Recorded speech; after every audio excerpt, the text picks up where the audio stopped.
2009년 1월 23일 거리 청소부가 노면을 청소하기 위해 대만 가오핑강의 한 대교에서 운전하던 중 청소 운전자는 대교 가드레일 쪽에 커다란 검은색 비닐봉지를 발견하게 됩니다. 당시에 쓰레기인 줄 알고 그걸 이제 실으려고 딱 들었는데 엄청 무거운 거예요. 그래서 다른 직원까지 불러 둘이서 그걸 옮기려고 시도하는데 둘이 들어도 무거워. 그러니까 이때 직원분이 발로 그 비닐봉지를 툭툭 건드려 본 거예요. 아, 이거는 뭔데 이렇게 무거워? 그런데 발끝에 느껴지는 물컹한 기분 나쁜 느낌. 뭔가 이상함에 이 직원분은 바로 비닐봉지를 살짝 뜯어 안을 살펴보게 됩니다.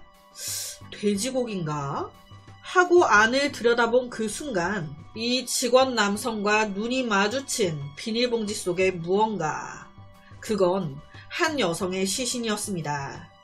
당시에 실제로 이 시신 고인 여성분이 눈을 뜨고 계셨대요.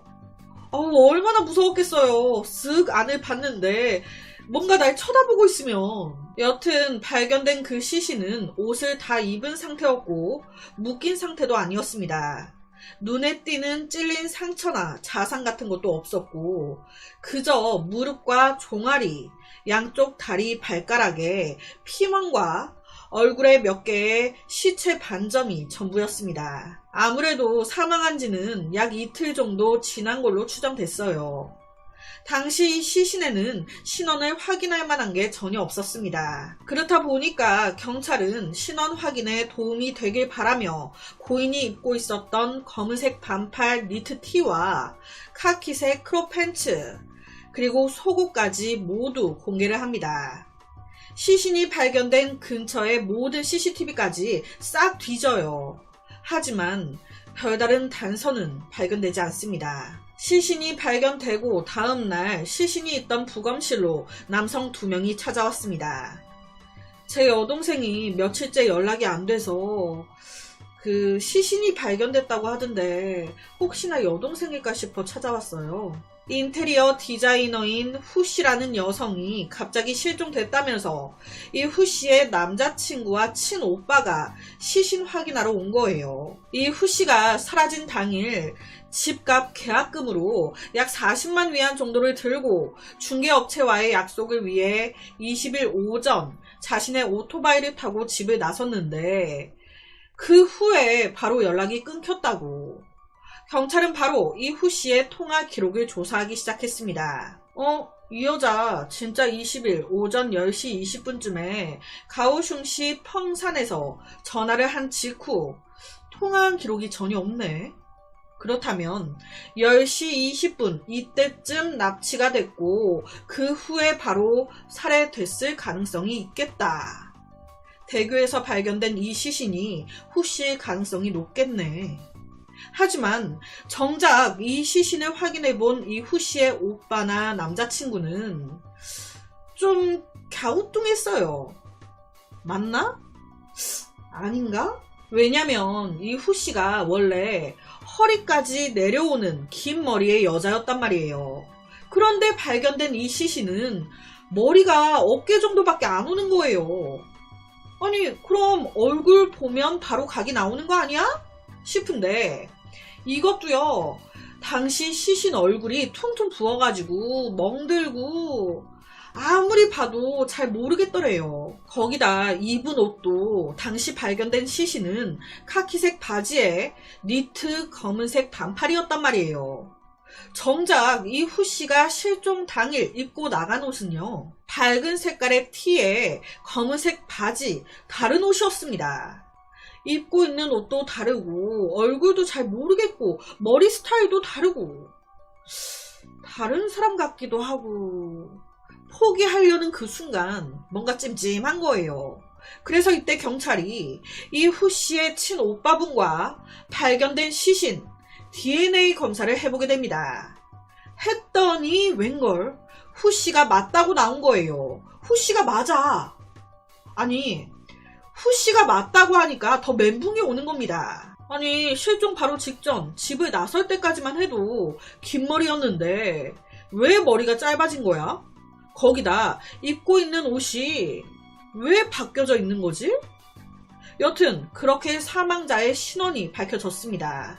그렇다면 그녀는 왜 이런 모습으로 발견된 걸까? 부검 결과 후 씨의 목에 선명하게 졸린 흔적이 있었습니다. 척추에 피와 출혈까지 발견됐어요. 사망 사인은 목졸림. 경찰은 사건 당일 집을 나서는 후 씨의 모습부터 근처 CCTV 하나하나 추적해가며 뒤따라가기 시작했습니다. 후 씨는 자신의 오토바이를 타고 어느 정도 이동한 후에 한 패스트푸드점에서 한 남자를 만납니다. 그리고 그 남자가 후 씨의 오토바이를 운전하고 후 씨가 뒷좌석에 앉는데, 여기서 이상한 건 이 헬멧을 쓰고 마스크를 한 남성이 사건 직후 ATM기를 통해 후 씨의 계좌에서 4차례나 돈을 모두 인출했다는 거예요. 그러니까 생전 고인이 마지막으로 만난 남자가 당당하게 돈을 뽑고 있는 이 남자인 거죠. 후 씨의 마지막 통화 기록 또한 이 남자.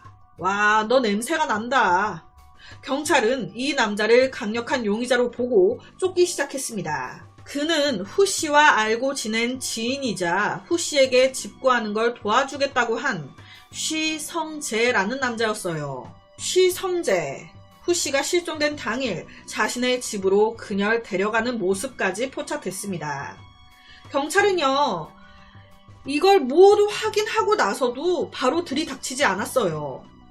날파리 마냥 잡으려고 하면 눈치채고 도망갈까봐 청소부인 척 하면서 자연스럽게 접근, 비밀리에 그의 타액을 채취합니다. 아유, 여기다가 코 푼 걸 두면 어떡해. 치워야겠네. 당시에 후 씨의 시신에 입혀져 있던 바지, 거기에서 한 남성의 DNA가 나왔었어요. 그러니까 이때 이 쉬성재의 DNA, 그리고 바지에서 나온 남성의 DNA 비교에 들어간 겁니다. 결과는 역시나 너 맞구나. 일치. 그녀 바지에서 왜 네 DNA가 나오니? 가자, 너의 집 경찰서로. 체포된 후에 쉬성재는 내가 안 죽였어요. 정말이에요. 억울하다 주장했습니다. 하지만 경찰이 줄곧 조금 이상하다라고 느낀 게 있었어요. 당시 사망자 후 씨의 허리가요 26에서 27인치였습니다. 그런데 정작 그녀가 착용하고 있던 바지는요 30인치의 바지였습니다. 솔직히 허리가 조금만 큰 옷을 입어도 흘러내리고 막 불편하거든요. 이게 계속 이상했단 말이에요. 후 씨의 오빠나 남자친구도 실종날 입고 나간 옷과 다르다고 하고, 그런데 이 쉬성재를 딱 잡고 보니까, 야, 너 잠깐 일어나봐. 너 허리 몇이냐? 와, 이놈 허리 30이네. 야, 이거 네 바지지?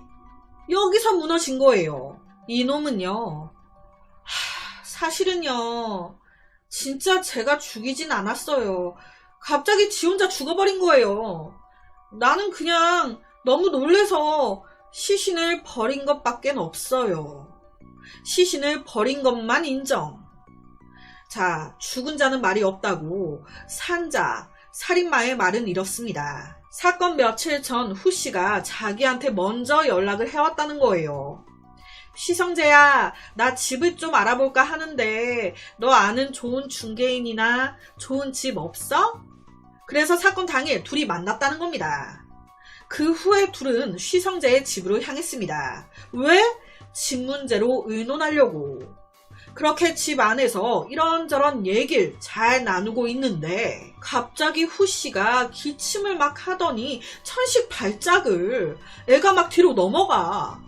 너무 놀래가지고 자기 딴에 어떻게든 살려보겠다고 심폐소생술까지 실시했는데 컥 하더니 죽어버렸다고. 죽은 후 씨를 보는데 너무 무서웠다는 거예요. 경찰에 신고할까 했는데 괜히 내가 죽였다고 생각하면 어떡해.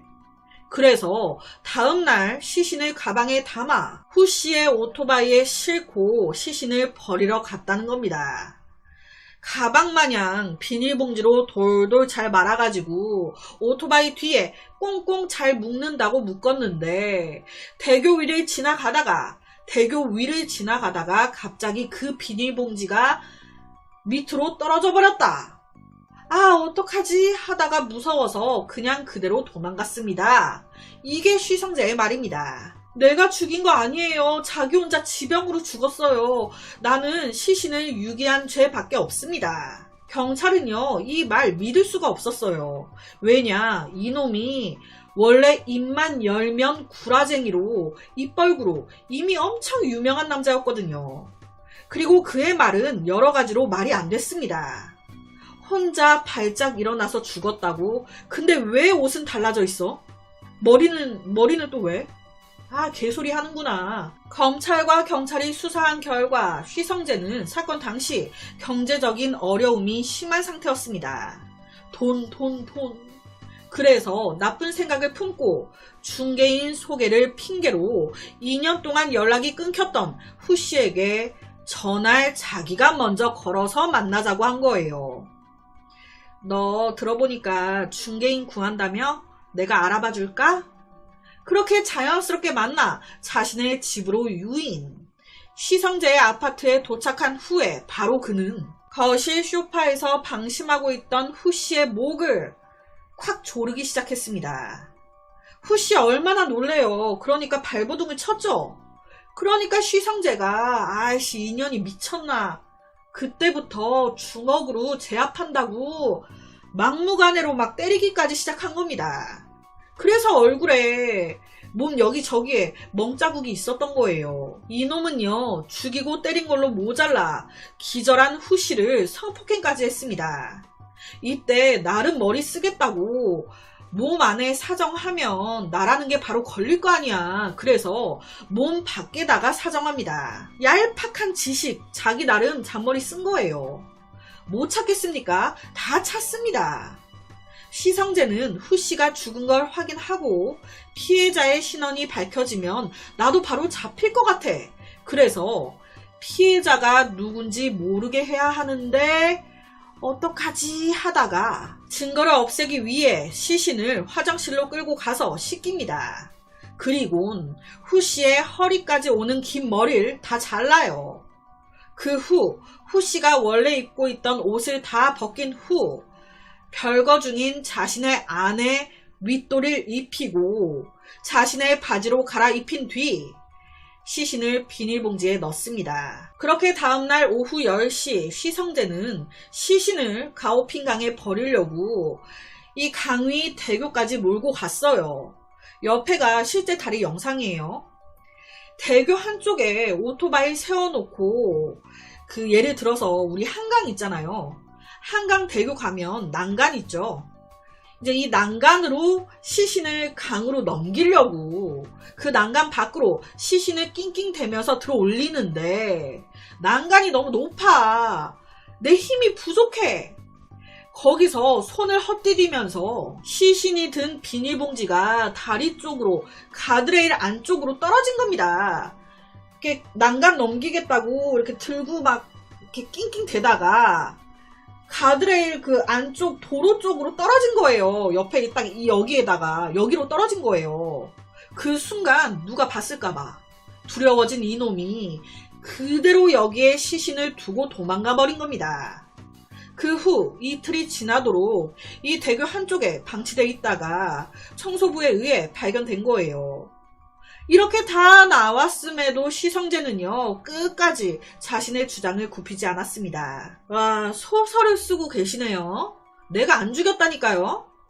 이놈은요, 신문 받으면서 진짜 억울한 척 13번이나 막 소리 지르면서 울부짖었대요. 와, 미치겠네. 정말 아니라고요. 제발 좀 믿어주세요. 아니, 그럼 왜 후 씨의 몸에서 당신 DNA가 나오냐고. 이게요, 부검 결과 후 씨의 몸 안에서도 질 쪽에서도 이놈의 DNA가 나왔어요. 이게 왜 나오냐고. 설명이 안 되잖아요.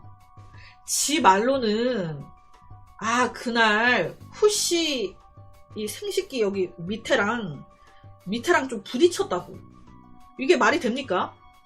후씨 밑에랑 좀 부딪혀서 네 DNA가 후씨한테 옮겨갔다는 거야. 뭐야, 이거 무슨 개소리야. 거기다 더 충격적인 건요, 후씨의 통장 행방을 추적하던 중 우연히 휘성재가 후씨를 살해한 지 한 달 만에 같은 수법으로 또 다른 여성을 성폭행한 사실이 드러났다는 겁니다. 이것도 휘성재가 경찰 조사를 받으면서 경찰이 너 그럼 후씨 통장 어디에다가 뒀냐? 네가 돈 뽑지 않았냐? 하니까 아, 그거 제가 아는 여성집에 맡겨놨어요. 그러니까 경찰이 그 여성한테 연락을 한 거예요. 경찰에 출석해 사건 경위를 모두 설명해 달라 라고 하니까 그 여자가 자신도 피해자라고 집 중개인 소개해준다고 해서 따라갔다가 성폭행을 당했고 그걸로 협박하고 해서 휘성재와 반강제로 데이트하고 했었다고 고백을 한 겁니다. 이런 놈의 말을 어떻게 믿겠어요. 결론은 중국 재판부 휘성재에게 웃기는 소리 하지마, 너 무기징역 땅땅땅 이런 선고에 놀란 거예요. 그래서 2010년 9월 30일 바로 항소합니다. 하지만 그냥 감옥이 너의 집, 기각, 무기징역 확정. 그래서 아직까지도 감옥에 있다고 해요. 이런 비슷한 사건이 우리나라에도 있었던 것 같아요. 그 중고거래 하는데 이제 쇼파가 크니까 여자가 중고 쇼파 이거 판다고 올려놓으니까 그걸 실물을 한번 보고 싶다 해갖고 자연스럽게 이 여자 집에 들어온 거지. 그래가지고 죽이고 성폭행하고 뭐 그런 사건도 우리나라에 있었던 것 같고, 오늘 사건처럼 중개인 뭐 이런 거 뭐 가운데서 자기가 소개시켜준다 뭐 이런 식으로 해가지고 똑같진 않지만 우리나라에도 비슷한 이런 사건이 있었던 것 같습니다. 뭐 여튼 와, 정말 시신이 누군지 못 알아보게 하기 위해 자기 나름 머리 쓴다고 써가지고 머리 자르고 옷 다르게 입혀놓고 참 가지가지 하고 있습니다. 그래서 오늘은 다리 위에서 발견된 한 여성의 안타까운 살인사건을 가지고 왔습니다.